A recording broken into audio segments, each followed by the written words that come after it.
Welcome to Saturday versus Sunday. I'm Jeff Dover. With me is John Barbin, and let's talk football. Yep, let's get to it. We're going to do our best ever, worst ever, and we have some other categories. And one of the best ever things, if you could like and subscribe, if you like what we got here, I'd really appreciate it. It'd help us out. All right. What was it like putting your best ever and worst ever together? Typical. I had a list, then I redid it, then I had a list, then I redid it. Partly because I'm always trying to fit in the teams I want to talk about. So as you know, half of my best evers, really, I'm just talking about the other team. It seems like I just want to do a list of worst evers. Anyways. I appreciate the effort to be positive, though. It's a good call. Yeah. All right.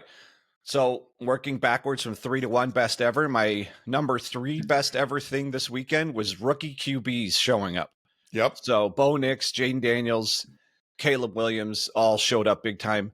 That's Bo Nix's best game. I know there was some look like a heated exchange between him and Sean Payton, but I don't think that's a bad thing. I think that's a good thing that he's already confident enough to let Sean Payton. I don't know what the conversation was. Who cares? It was captured on camera.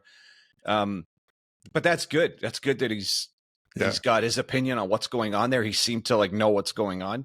I'd rather him that than sort of just, I don't know, looking like a kicked puppy that is what Bryce Young kind of looks like now on the sidelines. So good for him. They all showed up big time. Williams finally put together like a really good game. So that's a game that, to me, I thought my note here was that's the Williams they thought they were getting. Yeah. And just the other point, before you move on from Bo Nix, like that sort of interaction with a coach, that's what you like in a QB. Yeah. You want someone with a little moxie and with a little attitude for stuff, and they're like not okay with losing and feel passionate about stuff. Like you'll take passion over apathy any day of the week. Totally. So that's what was my takeaway from it. Yeah. So they all showed up really good. I mean, it seems like I'm trying to not always have Jayden Daniels as number 1 best ever because he technically is the number 1 best ever thing every week. Yeah. Like without question he is. Yeah. So I'm fitting him in and giving other people some flowers in there at the same time. But yeah, all 3 of them, man, that is awesome if they keep progressing and these aren't blips on the radar. If that's the case, we've got those 3 coming along. Hopefully JJ McCarthy will fit in somehow next year. Whatever, CJ Stroud's, hopefully this is the new wave and we can be done with Rodgers and all these guys just hanging on. Somebody's got to challenge Mahomes, and we need somebody here. So, anyways, I'll get into a lot of other stuff. So that's rookie QBs showing up. That was my number 3 best ever. Yeah, and what's funny when you list those QBs, it's hard to think of Jayden Daniels as a rookie. I mean, he's not playing like one, and it's he's playing like the MVP outright, not just rookie of the year. Yeah, so that was a good point. My number 3 best thing from the NFL this weekend, I had Caleb Williams down, but and you're right, all the rookie QBs were really good, but this one was the first time that you've seen, I think that you could relax as a Bears fan. He looked a legit number 1 pick.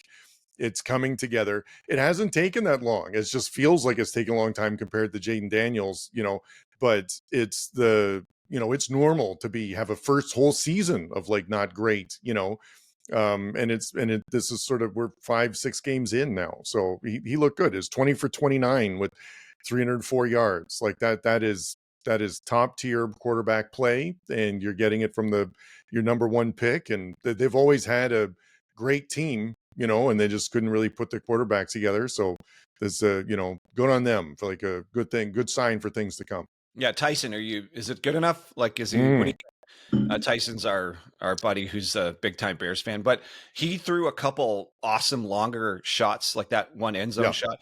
But I think I noticed I was more impressed when he just did a couple reads and hit the check down or hit the intermediate throw that you have to hit.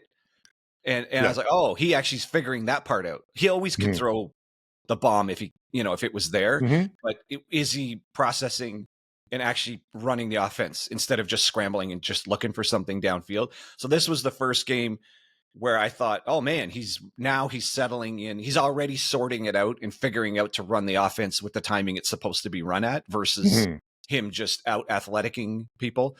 So yeah, to your point, Bears fans should be pretty happy with his evolution in such a short period of time.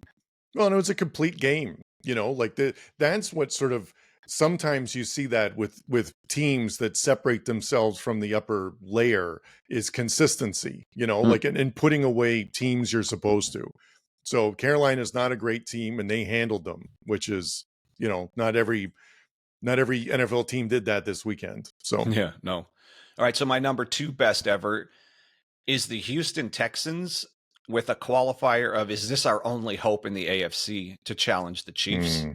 So, I mean, I've got more to talk about in that game in my worst ever me too. coming up. Me so too. let's just hold saying CJ Stroud second year is looking, he's not having a sophomore slump, as it were. He's hanging in there. This was a game they could have lost. But they held serve, let's say. Now we can even say that about the Texans. And they're the only thing in the AFC South that matters. The rest of that division's hopeless. And the AFC needs somebody, anybody. And I'm going to get into that later. But the Texans, the uniforms were awesome. Those H-Town third jerseys, that whole setup was awesome.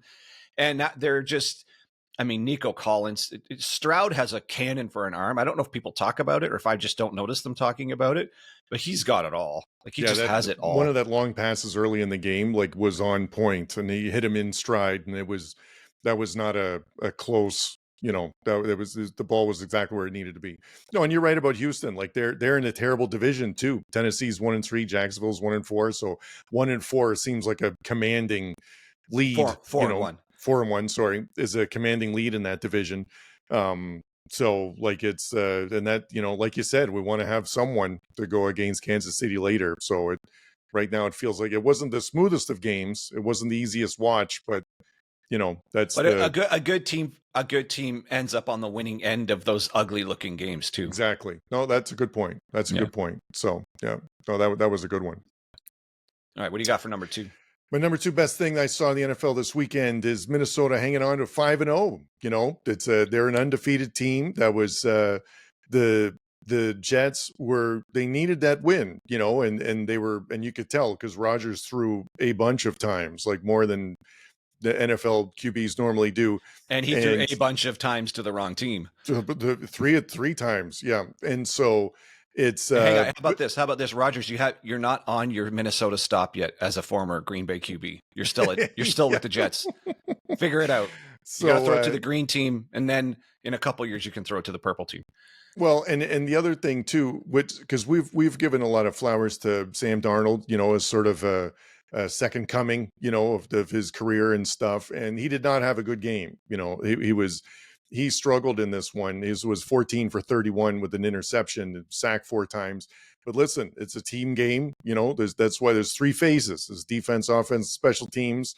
And Minnesota put it together, and they took advantage of the turnovers, which is what good teams do. So also a bit of an ugly game, but like you just said with Houston, the good teams come out on top, and Minnesota's a good team. And good quarterbacks survive bad games like that. Yeah, exactly. Whereas Andy Dalton just showed his true colors, and he just reverted to being, this is why he's a backup.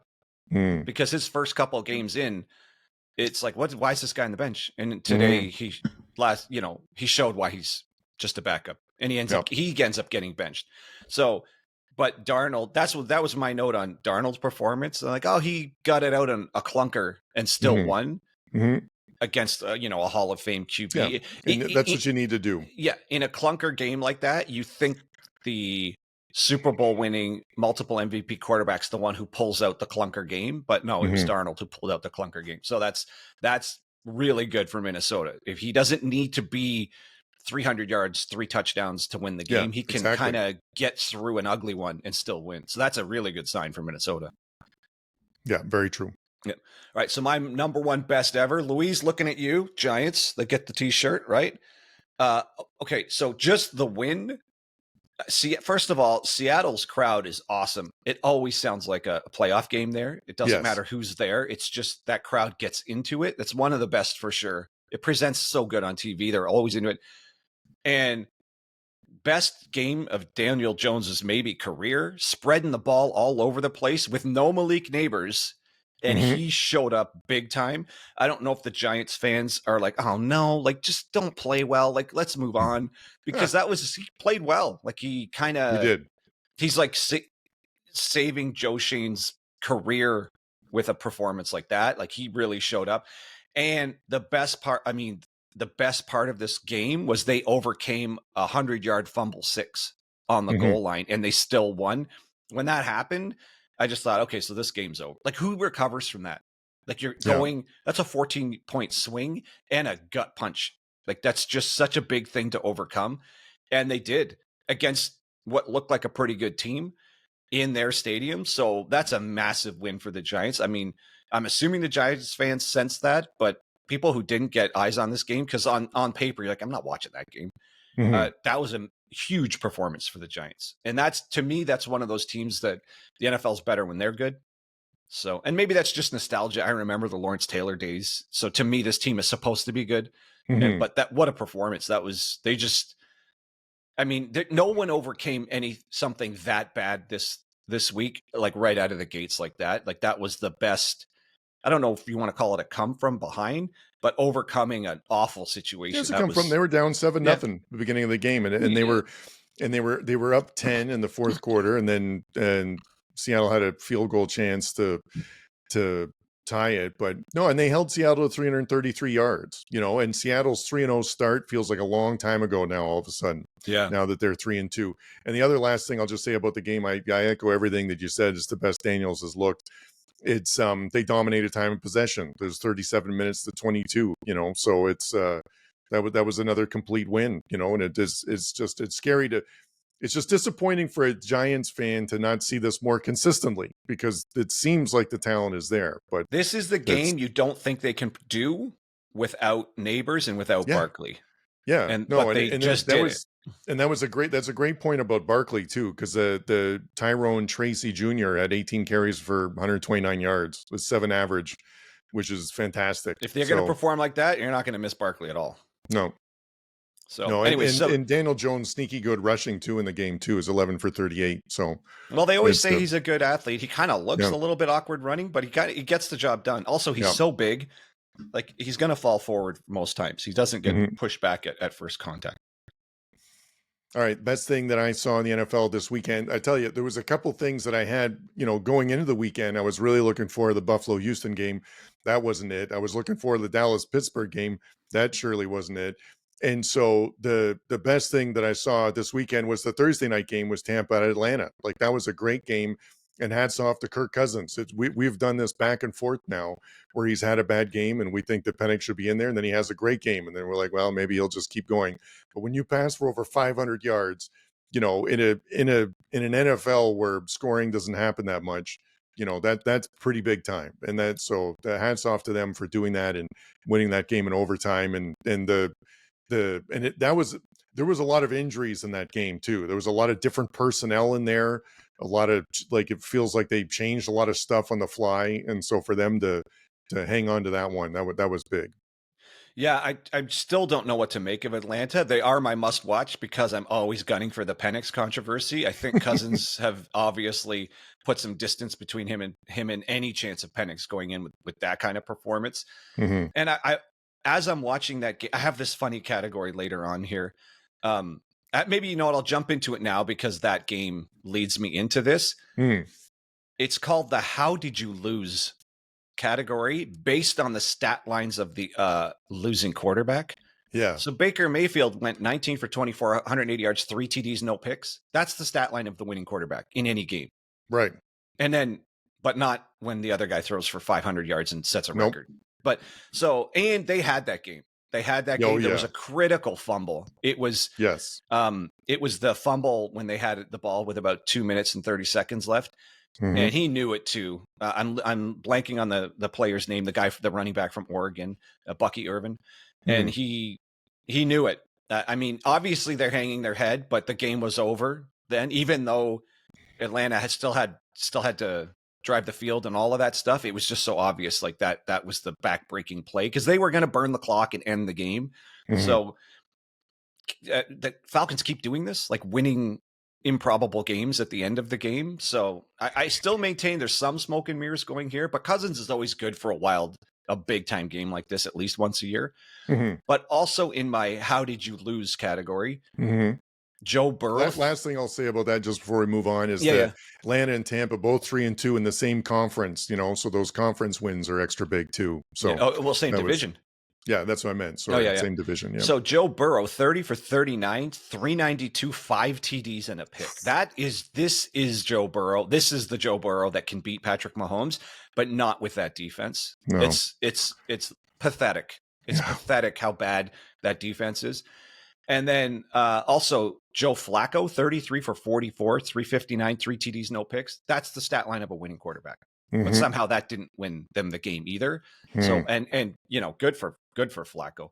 But anyway, so taking off of that that performance Cousins had, that's about the performance you need to beat a stat line like Mayfield had. So. Yeah.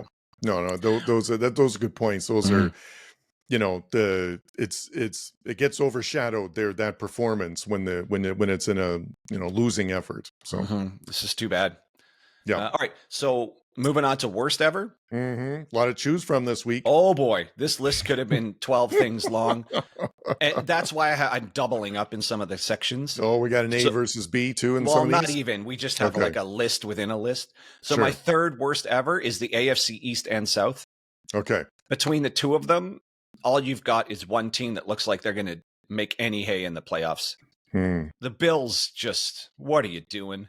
And I have to get to my worst ever with my number one worst ever comes from that game. So we'll just leave it at the conferences. AFC East is just, I mean, the Bills were the only hope there, and now they just collapsed. We'll get to that later. I did not watch the Dolphins Patriots game. Why would you subject yourself to that? I glanced at the box score, and it's just pathetic. Like what. Those two teams are utterly hopeless. No, and the Patriots and the Dolphins, I think they're both averaging around 12 points a game on offense. Like that's terrible. It's so bad. And then the AFC South, like we've just discussed, you've got one team and the rest. I mean, Jacksonville was supposed to be something, and they're just absolutely nothing. Tennessee is utterly lost until they figure out what to do at quarterback. There's just nothing going on in this division. And, unfortunately, until we figure out what's going on with Anthony Richardson, I mean, there's just sucks. It's kind of unfortunate. And well, that's another good point too, just about Houston. Like they're 4-1, but they're one of the few teams that have like a winning record with a bad point differential, right? Like they've scored 102 points and they've given up 114. So that usually doesn't happen for a 4-1 team. That's when you can beat up on some crappy teams in your division, that helps too. Yeah, but you still got to win points. You got to score more points than the other team to win. Yeah. So it's just weird that they're 4-1. Whatever it is, the AFC the AFC East and South are just failing us in general. Yeah. And it's just there's just nothing in the AFC. And combine this with the loss that Cincinnati just took to the Ravens. And I think the NFL just has an AFC problem. Like all we have is the Chiefs and nobody that can compete with them. And I guess I'm going to expand this thought a little bit to the entire AFC. Where is the team that's going to beat the Chiefs? The Bills can't do it. Not what they're going to look like that. The Ravens look like the best other team in the AFC, especially after the performance they had against Cincinnati. But we know that they can't beat the Chiefs. They keep proving they can't beat the Chiefs, which is really sad because they look dominant.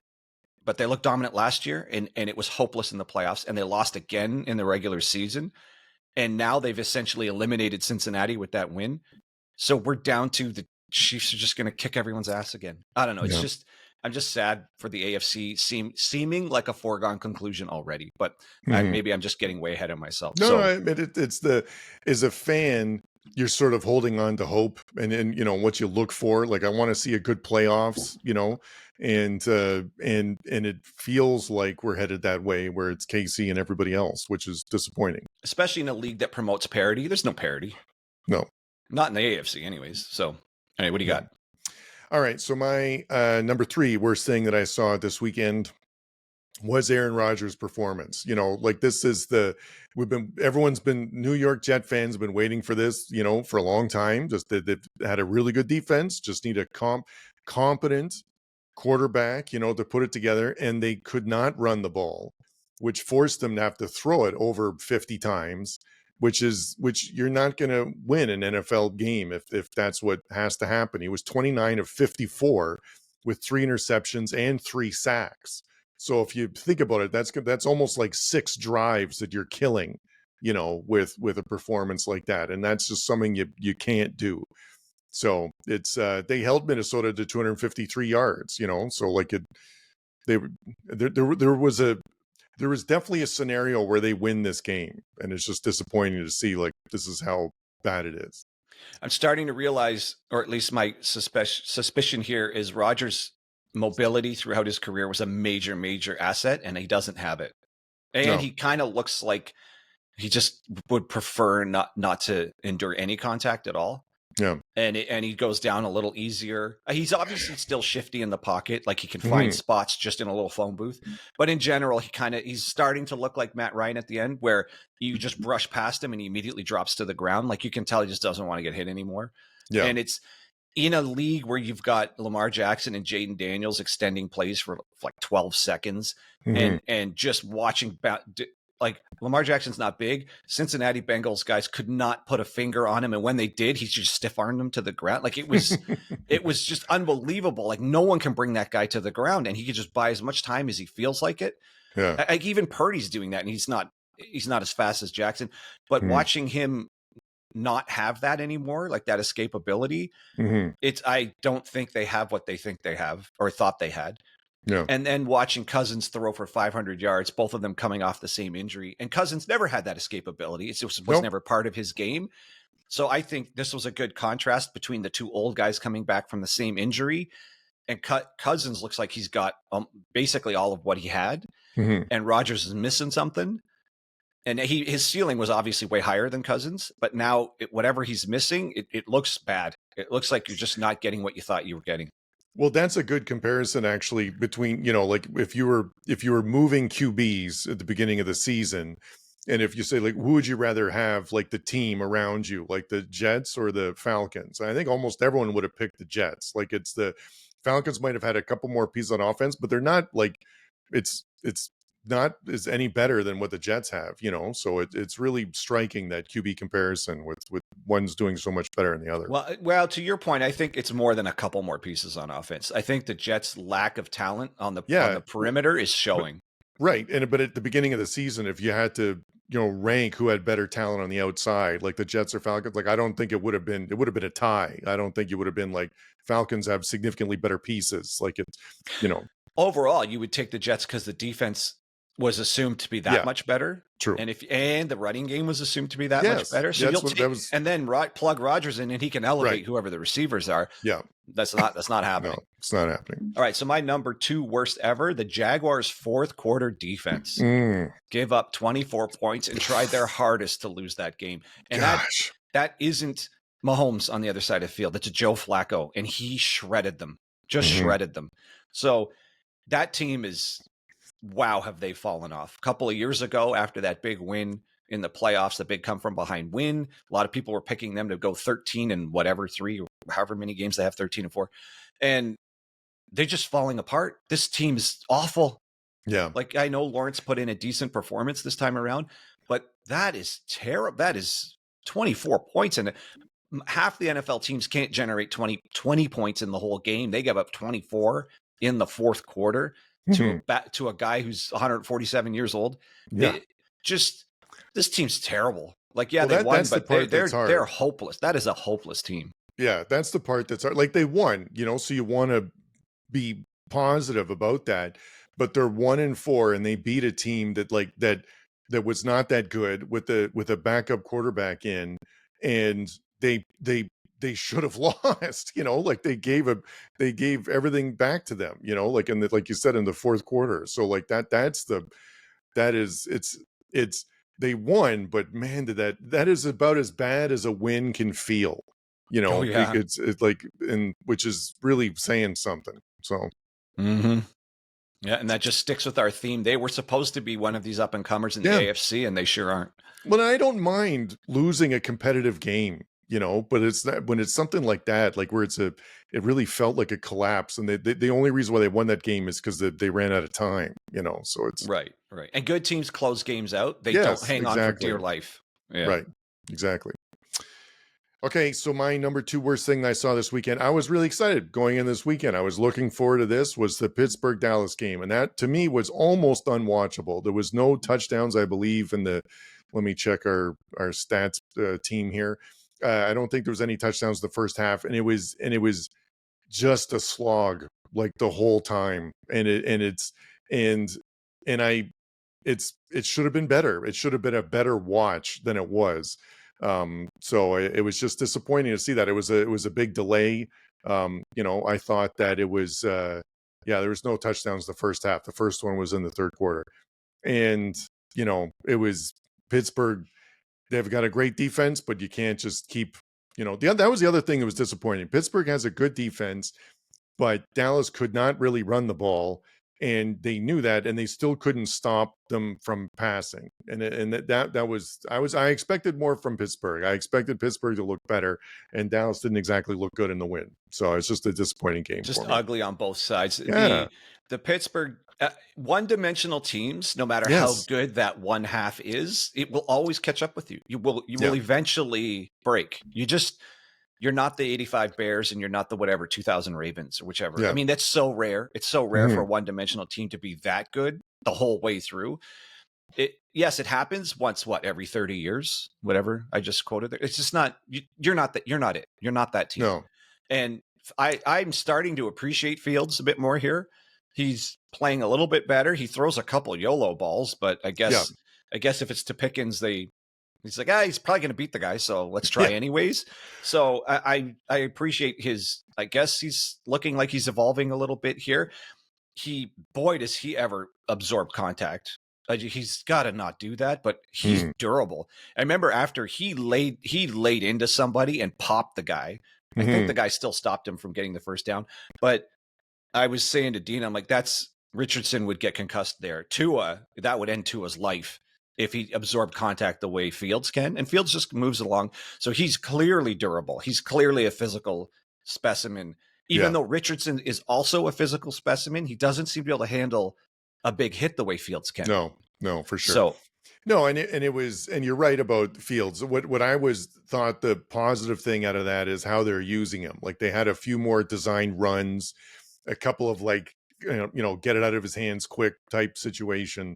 So that's the right way to use it. So and you're right, he's tough. He got lit.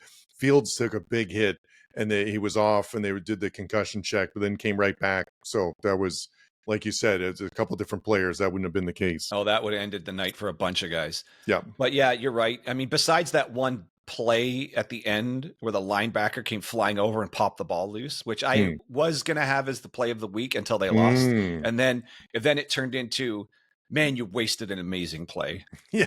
And Dakota Prescott tried his hardest to throw that game away, throwing two awful interceptions. He's not it. He's just not it. In my sub theme of people getting paid, the money doesn't change him. He's good for one or two backbreaking interceptions in almost every game, and especially big games like this. They got lucky overcoming his mistakes. Well, and this is another case where it's a one-dimensional team. Like they could not establish the run, and so then they had 42 pass attempts, which is just too many. It's not a winning formula. That's for sure. No, not on the road too. Nope. So yeah, 2 interceptions and 2 sacks that's a lot of negatives for your team. 2 interceptions and 2 sacks is enough that you shouldn't. That's a stat line for a quarterback who shouldn't win. I should have made a new stat. How the hell did you win this game with that stat line? Yeah. Anyways, all right. So my number one worst thing, I'm guessing it's yours too. Buffalo Bills end of game clock management. What are you doing? That was, I mean, I'm not a football coach. Come on. You throw the ball 3 times at. First of all, you force the punt. 40. Who thought with 40 seconds left you could give the ball back and lose in regulation? That was, and I know that afterwards, McDermott said, "Oh, that's on me." You damn right it's on you. That was pathetic. Yeah. That was pathetic. You Yeah. have Josh Allen, for Christ's sakes. Run QB sneak 3 times. Just force them to burn all 3 timeouts. It doesn't matter if you get any. Just get rid of their timeouts at least. Yeah. That was pathetic. I've never seen anything that bad. No. That might be the worst single bit of game management I've ever seen college pro anything. Yeah, that was my thought. Was the first thing I thought about was the end of the Super Bowl with Seattle and New England, where you're like, you've got that running back, Marshawn Lynch, and you're like, and you decide to throw it on like the 1 yard line, and it's coaches that are sort of, I don't want to say think they're too smart or like they're smarter than everyone else or something. Like, I remember that at the time when Pete Carroll talked about it, he goes, we had something set up when they had a certain personnel that we automatically go to the pass because we think that gives us an advantage, right? But there's also like at the, you gotta, don't take it out of context, right? Like we're in the Super Bowl and you have the best running back and you're a yard away, like so in this case, I don't mind taking a shot to pass to see if you can make up a lot of yards but the number one priority has to be, don't give them the ball, but like you can't lose with 40 seconds to go. You know what I mean? Like that. It's tied. You can go to overtime and reset. You're in a terrible spot. Better to go to overtime and Yeah, so it's the fact that all 3 of them were in a run or like that was ridiculous. So for me, it was the worst thing ever was the clock management, but also Josh Allen, because the reason why they're in a 2020 game at the end of the game is because he started 1 for 9, which is just like unacceptable for that level. Like when you were just talking about, we need a competitive team, we need someone to step up. And Joe Burrow and thought the Bengals might be it. We thought Josh Allen, the Bills might be it. Like that, they're the quality of people that could compete, in the playoffs. And Houston's a good team, So this should be a good matchup. And to start out to be so outplayed at the beginning and really put them behind the 8 ball from the get-go is just really disappointing, because he's better than that, and it was a really bad showing. What was his final stat line? He only completed like 9 passes or something. That's pathetic a good question. Like that. Let me go to our. It was really bad. It was really bad. His highs are unbelievably high, but for a top 5 quarterback, he has the worst lows out of all of them. Yeah, he ended up 9 for 30 for 131 yards and a TD. And I get it. Their number 1 receiver, Shakir didn't play, right? He was out, or at least before the game. He was supposed to be out. He's not on the box score. Again, that's still not an excuse for having that bad of a performance. Like you've got backups outperforming him. Well, and they were the first few games, and they were credited for saying everyone eats in this offense, right? Like that's one of, not if the server doesn't bring the food. Nobody's eating. Yeah, Nobody's eating. No, that was like, and because that was one of the strengths of Josh Allen, that they could spread the ball around, right, and had at least a decent run game. Like James Cook still had 20 carries for 82 yards and a touchdown, like that's not terrible, right? James Cook is finally playing good. The run game's finally doing something. You're telling me that offensive coordinator couldn't find a way to run the ball? You're making Houston's pass defense look like the 85 Bears, right? Which it isn't. So that's because again, as we stated earlier, this Houston team is the one that's given up more points than scored. Like their defense is not good. The Bills and Josh Allen have an ability to no-show a game worse than any other top-level team in the NFL. I didn't have it labeled as a no-show game, but it's I'm running out of reasons to explain how 30, this happened. That's a no-show. That's like whatever happened there, they weren't ready to play, or the game. I can't imagine the game plan was just that bad, or DeMeco Ryans is that much of a defensive genius. No. Like he's good. He's obviously good. The Texans are good, but man, that type of performance isn't the Texans putting together a masterful defensive plan. That's not what 9 for 30 is. And the disaster at the end of the game. What a disaster. I still can't believe that the first 2 passes go incomplete, and you're like, okay, well now we're gonna do it a third time. I can't believe that. I can't. Third time's a charm. Yes, it's just oh man, They like weren't one even. run It's solves not like that. they were even close. Like they had a clever. I don't know, like whatever it Yeah, was. It was. It's not like they schemed it. It looked like that was just a 50-50 ball. Hope it would work. yeah, Like that's not clever offense. That's not anything. no, It's terrible. Just terrible. All right. Was it so? I guess we both landed on the number one worst thing. How could yeah, that that not be was the it. worst thing of the No, weekend? All right. So I've already done my how did you lose category with Flacco, Burrow, and Mayfield. And it's just so sad that Burrow's as good as he, I mean, that is peak Burrow, and that's still not good enough. That's just so sad. That's just nothing. There's just nothing going on here. Like in the AFC, no. we have no hope here. We're just stuck with the Chiefs. It just sucks. Now I have another category called you don't see that every Sunday. Mm, 200-yard defensive touchdowns, a fumble, mm, 6, and then the Broncos pulled out a 100-yard interception mm-hmm. and run it back. By the way, Broncos with the best uniforms, the baby blues and the Oh, orange crush. You've got your helmet pretty there. solid there. Yeah, Yep. that's the helmet. It's somewhere back here. I chose the same helmet. And then in the same weekend as 200-yard defensive touchdowns, 3 blocked field goals, 2 of them returned for touchdowns. Has Yeah, that ever happened in one weekend in the NFL? not that I know There's of, no but way. no, and it's the return for the touchdowns, the impressive part, right? Because Yeah. normally when it gets blocked, it goes all over, or the wrong person picks it up, or the other team can fall on it. So to have it bounce your way, where someone that can actually get down the field is the one that picks it up, is impressive. Yeah, just a clean block, run. Yeah. I mean, it wasn't like it was fumbling all over the place. It was just pick it up and go. That was awesome. Yeah, no, special teams coaches are going to be, earning their money this week to Yeah. make sure stuff like that doesn't happen again. Stuff's not supposed to happen in the NFL. I've got another category here, not in the spirit of the game. And it's this defenses just a lollygagging on a substitution to force a delay of game. Oh, yeah. This happened in a couple of games. I'm blanking on which games. Oh, it happened in the Ravens game. And I think it also happened maybe in the Commanders game. And it's infuriating watching the quarterback just stand there and the clock tick down and some defensive lineman walking off the field. There has to be some way to control for this. Yeah. There's got to be a way to stop this. In college, they did it where they amended the rule to say gives the other team in an appropriate amount of time to substitute. Well, they said that here on the broadcast too, and the college teams do it too. But I mean, it was better in that I saw this week.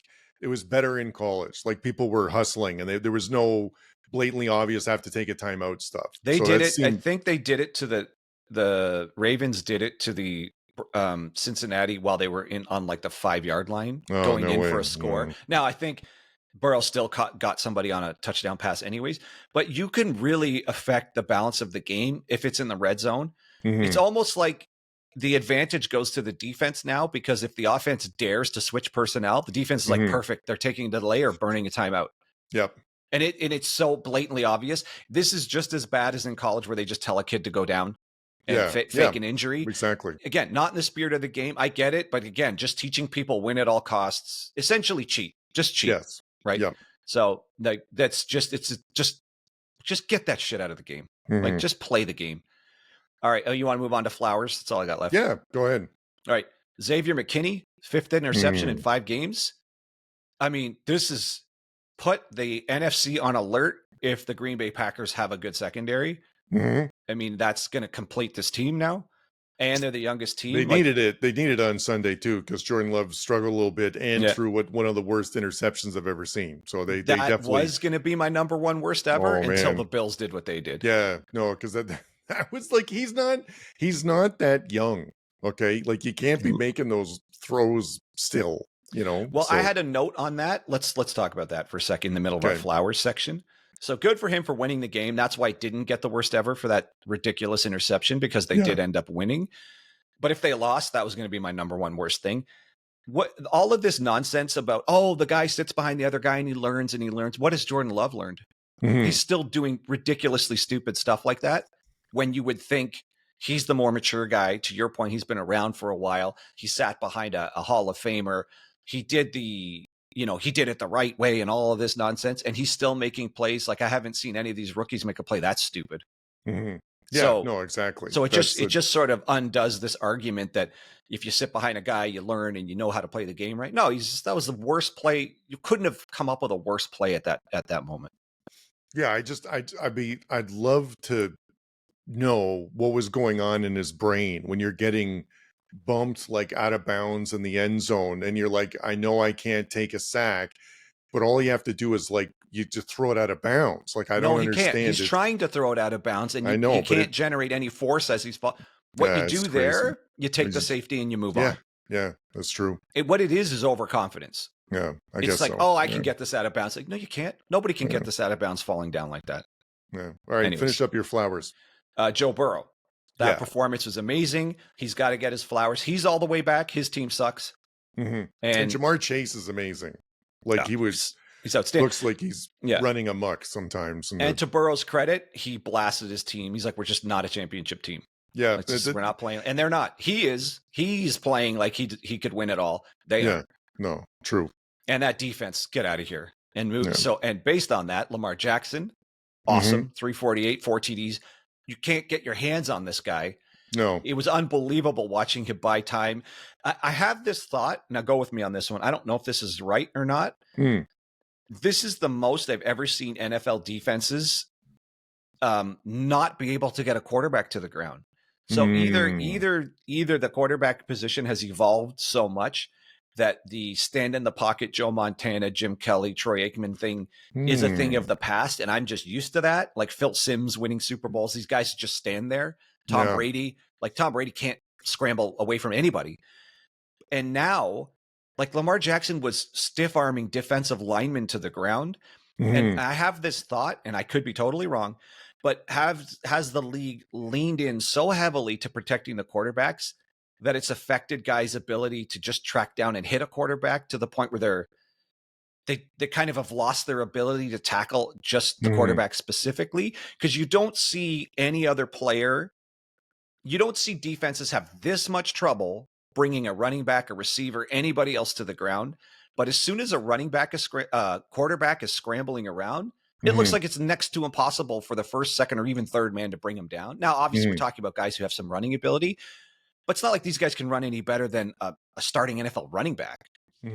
So, and I guess maybe it's just the timing of how a scramble works, and it's always a lineman who's much slower, and it's not like it's a DB chasing Jackson around the way a DB is chasing a receiver around. So they're at equal speed and equal shiftiness.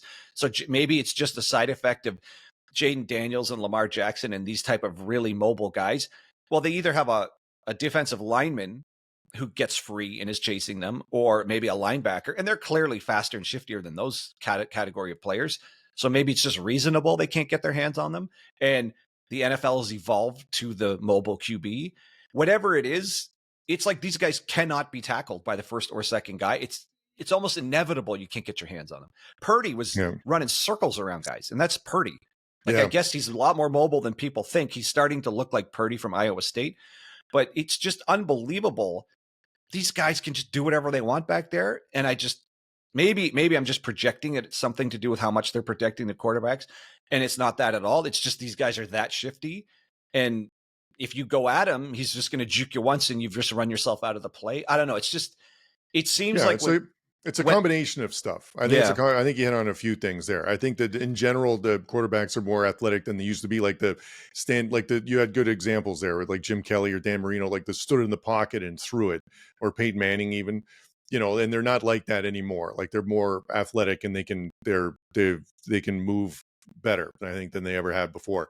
And I think the rule change has made some difference. And I was thinking about, also to your point, when during the Pittsburgh game, they were talking about like TJ Watt, how he led the league in sacks. And like one year it was like 10 or 9 or something like that, which is crazy because it used to be 20 used to be the benchmark. Right, exactly. So like that. So I think you're right. I think there is less getting the quarterback now than there used to be. So, and in that like game, 10 sacks shouldn't lead the league. Never. And in that game, maybe on this narrative, it's the evolution and the changing of the guard into the mobile quarterback mold. So Burrow represents Tom Brady and Lamar Jackson kind of represents Mahomes and the new mobile. The best quarterbacks are the mobile quarterbacks now. Even though Burrow will just pick you apart, like 300, 400 yards, 5 TDs, you'd take that stat line every time. You'd be like, that's the winning quarterback. But no, it's not like Burrow's not mobile, but he's not Lamar Jackson mobile. And head to head, the more mobile quarterback won. Yeah. Now, obviously, we're talking upper echelon mobile quarterback, but still, it's just, to me, it was symbolic of the changing of the guard, because every GM across the board would take Burrow. They were like, that's the guy I want, but maybe it's not the guy that's going to win. Yeah. Good point. So I don't know. That's what else you got? Is that all the flowers? Well, Kirk Cousins, but you already had him in your list. I mean, you had to give him flowers for that performance. Yeah, no, for sure. No, and that was a good flowers for Xavier McKinney. Defensive players don't get enough love, and he's just been amazing ever since he's been in Alabama. Like he was a high ranked recruit, and he's a real not only does he have defender. Not only does he have 5 picks in 5 games, but it's 1 per game. Yeah, that's like, it's not like he just had a great game and picking on a particular quarterback. That's kind of awesome. Like now I'm curious to see how far that can go. But again, for Green Bay, Green Bay's a good story right now, even though Love had that awful play. They won. They survived his injury with Malik Willis. Like, to me, that's one of the only teams that's got their hat in the ring here. Maybe they're the best team in the NFC, because it certainly isn't the 49ers. They are just, they're a mess right now. Like, for the preseason pick to go, they don't even look like they're going to win their division. Yeah, no, that division looks pretty. Seattle seemed fraudulent at 3-0. They're now 3-2. Arizona's 2-3, but might be better than some people thought. But then there's the Niners at 2-3, and the Rams at 1-4. So the whole division's a fraud right now. Yeah, the whole division is pretty rough right now. It's too bad, because now it just looks like the Chiefs are just going to walk right back to the Super Bowl. Like, who even looks good other than them? Yeah, no, it's that one is tough, because like we would have been Buffalo or Houston, right? But neither team looked that good this year. So. And I'm clearly discounting the Ravens. I know they look good, but not against the Chiefs. Yeah, I think the NFL has a dynasty problem.